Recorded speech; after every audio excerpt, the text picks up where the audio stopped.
ഏതായാലും നമുക്കിനിപ്പോൾ ടെക്നിക്കൽ ആസ്പെക്ട്സിലേക്ക് കൂടി കടക്കേണ്ടതുണ്ട്. അതിനായിട്ടിപ്പോൾ ഇന്നത്തെ നമ്മുടെ ഓപ്പണിംഗ് അവറിൻ്റെ സെഷനിൽ ജോയിൻ ചെയ്യുന്നത് സർട്ടിഫൈഡ് ഫിനാൻഷ്യൽ പ്ലാനറും ഹാർനസ് ഫിൻസ് ചീഫ് സ്ട്രാറ്റജിസ്റ്റുമായിട്ടുള്ള അനീഷ് ചന്ദ്രൻ സാറാണ്. Good morning sir and happy Independence Day. Good morning, same to you. Yes sir, ഏതായാലും നമുക്ക് മാർക്കറ്റിൻ്റെ ഒരു അപ്ഡേറ്റിലേക്ക് തന്നെ ആദ്യം കിടക്കാം. ഇന്നിപ്പോൾ ഒരു എക്സ്പയറി ഡേ ആണ്. തീർച്ചയായിട്ടും നാളെ നടക്കാനിരിക്കുന്ന ട്രംപ് പുടിൻ ചർച്ചകളിലേക്ക് തന്നെയാണ് പ്രധാനമായിട്ടും മാർക്കറ്റിൻ്റെ ഒരു ഗതി നിർണ്ണയിക്കാൻ പോകുന്നത്. മാർക്കറ്റ് ഇന്ന് വളരെ ഫ്ലാറ്റാണ്. 24,600 എന്നുള്ള ഒരു ലെവൽ സസ്റ്റെയിൻ ചെയ്യാനായിട്ട് സാധിക്കുന്നുണ്ട്. ഇന്നത്തെ ഈ ഒരു ദിവസത്തിൽ പ്രധാനമായിട്ടും നമ്മൾ ഇനിയിപ്പോൾ സപ്പോർട്ട് ലെവലുകളൊക്കെ തന്നെ ബ്രേക്ക് ചെയ്ത് താഴെ വന്നിട്ടുണ്ട്. റെസിസ്റ്റൻസ് ഏതുവരെ ആയിരിക്കും? വോൾട്ടാലിറ്റി കുറവാണെങ്കിലും നമ്മൾ കഴിഞ്ഞ 1-2 ദിവസങ്ങളിൽ ഒരു പോസിറ്റീവ് സെന്റിമെന്റ്സ് നിലനിൽക്കുന്നുണ്ട്. ഇപ്പോഴും അതേ ഒരു പോസിറ്റീവ് സെന്റിമെന്റ്സിൽ തന്നെയാണ് ഇപ്പോൾ നമ്മൾ നിലനിൽക്കുന്നത്. 24,500 മേലിൽ ട്രേഡ് ചെയ്യുന്നത് കൊണ്ട് തന്നെ അതൊരു പോസിറ്റീവായിട്ട് തന്നെ സ്റ്റാർട്ട് ചെയ്യാനുള്ള സാധ്യതയുണ്ട്. ബാങ്ക് നിഫ്റ്റിയിൽ നിന്ന് കിട്ടുന്ന സപ്പോർട്ട് അതാണ് വളരെ ഒരു പോസിറ്റീവായിട്ട് നമുക്കൊരു ഘടകമായിട്ട് നിലനിൽക്കുന്നത്. അതേപോലെ തന്നെ ഇന്ത്യയിലെ NBFC റിസൾട്ട് വന്ന NBFCകളിലൊക്കെ നല്ല സപ്പോർട്ട് നിഫ്റ്റിയിലുണ്ട്. അപ്പോൾ ഇതെല്ലാം തന്നെ ഒരു പോസിറ്റീവ് ബയാസ് ആൾറെഡി ക്രിയേറ്റ് ചെയ്തിട്ടുണ്ട് നിഫ്റ്റിയിൽ.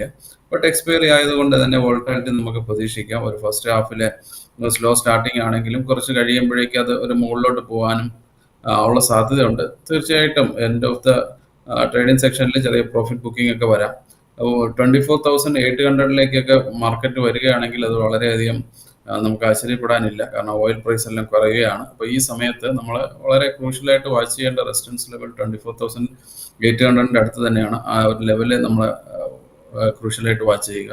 ദെൻ 24,500 എന്ന് പറയുന്ന സപ്പോർട്ട് സോൺ അവിടെ നിലനിൽക്കുന്നുണ്ട്.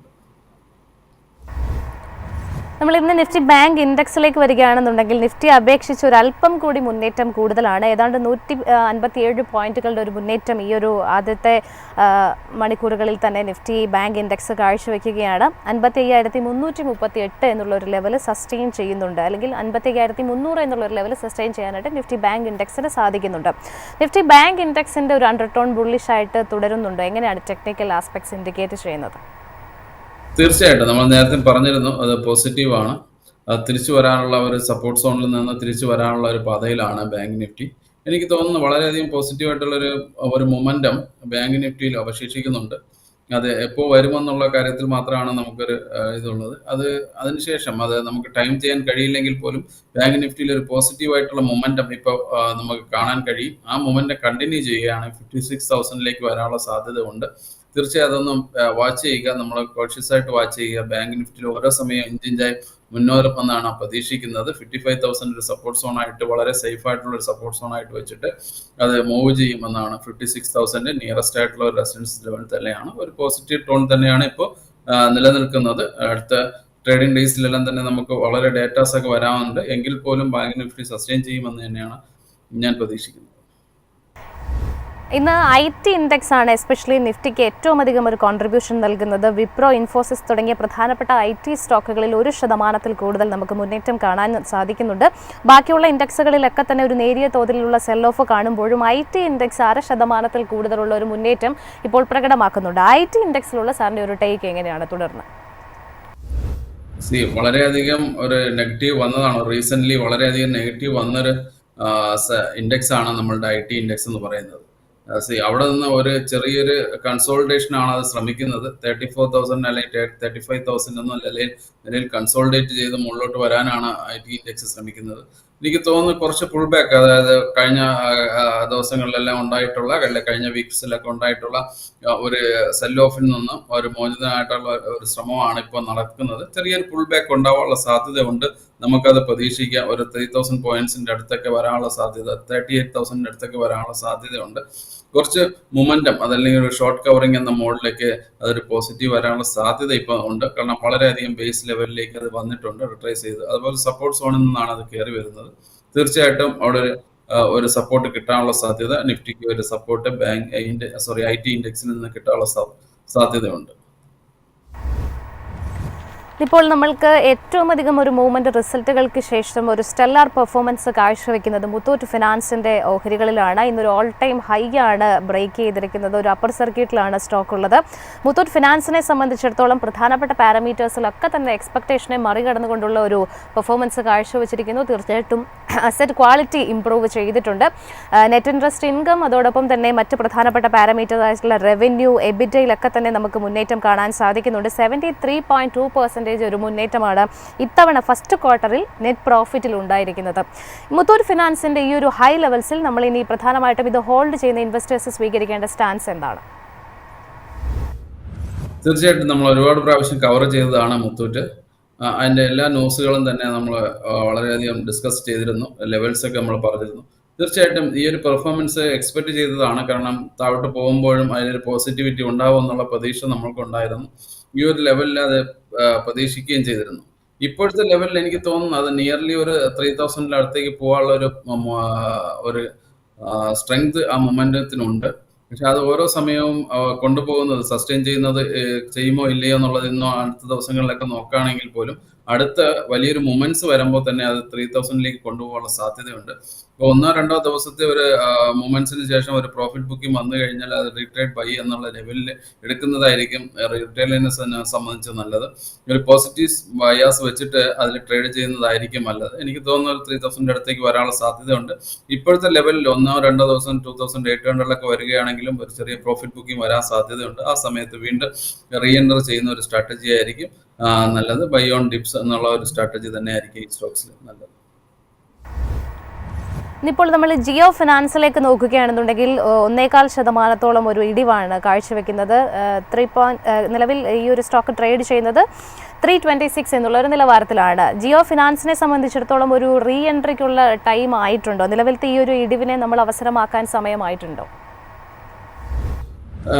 തീർച്ചയായും പോസിറ്റീവ് ബയാസ് തന്നെയാണ്. ഇത് കുറച്ചുകൂടെ ഒരു നിയർലി 300 അടുത്ത് കിട്ടുവാണെങ്കിൽ വളരെ നല്ലൊരു ബൈ ആയിരിക്കും. നമ്മൾ നേരത്തെയും പറഞ്ഞിട്ടുണ്ട് നല്ലൊരു കണ്ടിന്യൂഷൻ പാറ്റേൺ ആണ്. ആ ഒരു പാറ്റേൺ കണ്ടിന്യൂ ചെയ്യുമെന്ന് തന്നെയാണ് എനിക്ക് തോന്നുന്നത്. അപ്പോൾ 300 അടുത്ത് കിട്ടുകയാണെങ്കിൽ നല്ലൊരു ബൈ ആയിരിക്കും. ഇനി കുറച്ചുകൂടെ ഒരു ഡൗൺ പ്രിന്റോ ഒരു പ്രോഫിറ്റ് ബുക്കിങ്ങോ വരികയാണെങ്കിൽ റീ എൻറ്റർ ചെയ്യുന്നതായിരിക്കും നല്ലത്. 340 360 എന്ന ലെവലിലേക്കൊക്കെ ആയിരിക്കും അത് അടുത്ത് ഹെഡ് ചെയ്യുന്നത് എന്നാണ് എനിക്ക് തോന്നുന്നത്. അറൗണ്ട് 300 ലെവലിൽ നമുക്കൊരു സപ്പോർട്ട് എക്സ്പെക്ട് ചെയ്യാം. ക്വാർട്ടർലി റിസൾട്ടുകൾക്ക് ശേഷം ഇന്നൊരു ഫ്ലാറ്റ് പോസിറ്റീവ് നോട്ടിലാണ് ജൂബിലിയന്റ് ഫുഡ് വർക്സിന്റെ ഓഹരികൾ പെർഫോം ചെയ്യുന്നത്. കഴിഞ്ഞ ദിവസത്തെ ഒരു പെർഫോമൻസ് നോക്കുകയാണെന്നുണ്ടെങ്കിൽ ഒരു 5% ഒരു മൂവ്മെന്റ് നമുക്ക് കിട്ടിയിട്ടുണ്ടായിരുന്നു. അനലിസ്റ്റുകളുടെ ഒരു ഒപ്പീനിയനിലേക്ക് വന്നു കഴിഞ്ഞാൽ ക്വാർട്ടർലി റിസൾട്ടുകൾക്ക് ശേഷം മിക്സഡ് ആയിട്ടുള്ള ഒരു വ്യൂ ആണ് ഈ ഒരു സ്റ്റോക്കിൽ വെക്കുന്നത് എന്നാണ് കാണാൻ സാധിക്കുന്നത്. ജൂബിലിയന്റ് ഫുഡ് വർക്സിലുള്ള സാറിന്റെ ഒരു ടേക്ക് എങ്ങനെയാണ്? ഒരു ഷോർട്ട് ടു ലോങ് ടേം നോക്കിക്കഴിഞ്ഞാൽ നമുക്കും ഒരു ഡയറക്ഷൻ ഇല്ലാത്തൊരു വ്യൂ ആണ് ഇപ്പോഴുള്ളത്. ഒരു കൺസോളിഡേറ്റഡ് മൂവ് ആണ് ഇപ്പോൾ ജൂബിലിയന്റ് ഫുഡിൽ കാണുന്നത്. 600-നും 750 ഇടയിലാണ് ഇപ്പോഴുള്ള മൊമെന്റ്സ് വരുന്നത്. ഇപ്പൊ ഈ ഒരു 2 റേഞ്ചിന്റെ അടുത്ത് റേഞ്ച് ബൗണ്ട് ആയിട്ട് തന്നെ അത് ട്രേഡ് ചെയ്യാൻ സാധ്യതയുണ്ട് എന്നതാണ്. കാരണം അവരുടെ ഫണ്ടമെന്റൽ വ്യൂസിന് ഒപ്പം തന്നെയാണ് നമുക്ക് പോകാൻ സാധിക്കുക എന്നാണ് എനിക്ക് തോന്നുന്നത് ഈ ഒരു സ്റ്റോക്സിന്റെ കാര്യത്തിൽ.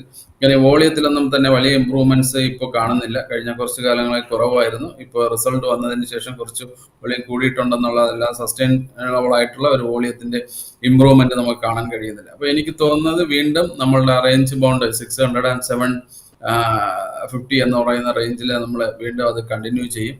നിയർലി 600 അടുത്ത് വരുമ്പോൾ അത് അക്വയർ ചെയ്യാൻ ശ്രമിക്കുകയും 700 അത് ഡിസ്ട്രിബ്യൂഷനും ശ്രമിക്കുകയും ചെയ്യുന്നതായിരിക്കും ഇപ്പോഴത്തെ ലെവലിലുള്ള സ്ട്രാറ്റജി. അല്ലെങ്കിൽ അതൊരു ബ്രേക്ക് ഔട്ടോ ബ്രേക്ക് ഡൗണോ വരുന്നത് വരെ വെയിറ്റ് ചെയ്യുന്നതായിരിക്കും അടുത്ത് ബെറ്റർ ആയിട്ടുള്ള ഒരു സ്ട്രാറ്റജി എന്ന് പറയുന്നത്. നമ്മൾ ഇന്നിപ്പോൾ വിശാൽ മെഗാമാർട്ടിന്റെ ഒരു സ്റ്റോക്കിലേക്ക് നോക്കുകയാണെന്നുണ്ടെങ്കിൽ ഏകദേശം ഒരു ഫ്ലാറ്റ് പോസിറ്റീവ് നോട്ടിലാണ് സ്റ്റോക്ക് ട്രേഡ് ചെയ്യുന്നത്. 1% കൂടുതലുള്ള ഒരു മുന്നേറ്റം ഇപ്പോൾ ഈ മിനിറ്റുകളിൽ കാണാൻ സാധിക്കുന്നുണ്ട്. ക്വാർട്ടർലി റിസൾട്ടുകളിലേക്ക് വന്നു കഴിഞ്ഞാൽ ഒരു ഭേദപ്പെട്ട നമ്പേഴ്സ്, എസ്പെഷ്യലി റവന്യൂ, എബിറ്റ, മാർജിനിലൊക്കെ തന്നെ ഒരു മൂവ്മെന്റ് ഇത്തവണ ഫസ്റ്റ് ക്വാർട്ടറിൽ കമ്പനി കൊണ്ടുവന്നിട്ടുണ്ട്.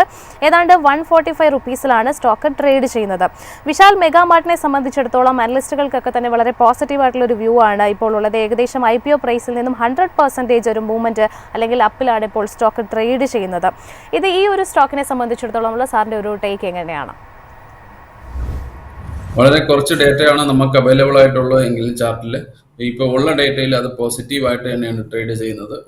വളരെ ഫ്രീക്വന്റ് ആയിട്ടുള്ള ഒരു ട്രേഡിംഗ് സ്റ്റോക്സ് അല്ലെങ്കിൽ പോലും വോളിയം ലോ ആണെങ്കിലും ഒരു ട്രെൻഡ് എന്ന് പറയുന്നത് പോസിറ്റീവ് ട്രെൻഡിൽ തന്നെയാണ് ഇപ്പോൾ അത് നിലനിൽക്കുന്നത്. അടുത്ത ലെവൽ എന്ന് പറയുന്നത് 157 158 ലെവലിലേക്കാണ് അത് റെസിസ്റ്റൻസ് കാണിക്കുന്നത്. തീർച്ചയായിട്ടും 132 ലെവലിൽ അടുത്തൊരു സപ്പോർട്ട് സോൺ ഉണ്ട്. ബട്ട് എനിക്ക് തോന്നുന്നു അത് പോസിറ്റീവായിട്ട് തന്നെ ട്രേഡ് ചെയ്യുന്നതായിരിക്കും നല്ലത്. കുറച്ചു കാലത്തേക്ക്, അതായത് കുറച്ചൊരു ഷോർട്ട് ടൈം ടു അത് പോസിറ്റീവ് തന്നെ ആയിരിക്കാനുള്ള സാധ്യതയുണ്ട്. കാരണം അത് ഓരോ സമയത്തും അത് കുറച്ച് മൂവ് ചെയ്യുകയും കുറച്ച് പ്രോഫിറ്റ് ബുക്കിംഗ് വരികയും ചെയ്യുക. അങ്ങനെ ഒരു സസ്റ്റൈനബിൾ ആയിട്ടുള്ള ഒരു പോസിറ്റീവ് മൂവിലാണ് ഈ സ്റ്റോക്സ് എന്ന് പറയുന്നത്. പൊതുവെ ഇന്ന് നമ്മൾ റെയിൽവേ സ്റ്റോക്കിലേക്കൊക്കെ നോക്കുകയാണെന്നുണ്ടെങ്കിൽ ഒരു ഡൗൺ ട്രെൻഡ് ആണ് കാണാൻ സാധിക്കുന്നത്. അതിൽ എസ്പെഷ്യലി ചോദിക്കാൻ ആഗ്രഹിക്കുന്നത് Indian Railway Catering and Tourism IRCTCയെ കുറിച്ചാണ്. കമ്പനിയുടെ റിസൾട്ടുകൾക്ക് ശേഷം ഇന്നൊരു ഫ്ലാറ്റ് ടു നെഗറ്റീവ് നോട്ടിലുള്ള ട്രേഡിംഗിലേക്ക് കടന്നിരിക്കുന്നു. IRCTC സംബന്ധിച്ചിടത്തോളം റവന്യൂവിൽ ഒരു 3.8% മാത്രം മുന്നേറ്റമാണ് കണ്ടത്. എബിറ്റയിൽ 6% നേട്ടമുണ്ട്. അതേസമയം നെറ്റ് പ്രോഫിറ്റ് 7.5% ഒരു മുന്നേറ്റമാണ് ഇത്തവണ തന്നിരിക്കുന്നത്. IRCTCയെ സംബന്ധിച്ചിടത്തോളം നിലവിൽ 725 രൂപ എന്നുള്ളൊരു നിലവാരത്തിലാണ് ട്രേഡ് ചെയ്യുന്നത്. ഈ സ്റ്റോക്കിന്റെ അണ്ടർടോൺ എങ്ങനെയാണുള്ളത്? ഒപ്പം ഈ സ്റ്റോക്കിലുള്ള സാറിന്റെ ഒരു ടേക്ക് കൂടി. ഇത് കൺസോൾട്ടേഷൻ മൂവിലേക്ക് പോയിക്കൊണ്ടിരിക്കുന്ന സ്റ്റോക്സ് ആണ്. ഒരു റിക്കവറിക്ക് ശ്രമിക്കുന്ന ഒരു സ്റ്റോക്കുമാണ്. അപ്പൊ നമുക്കൊരു ഇമ്മീഡിയറ്റ്ലി പറയാൻ സാധിക്കുന്നത് ഒരു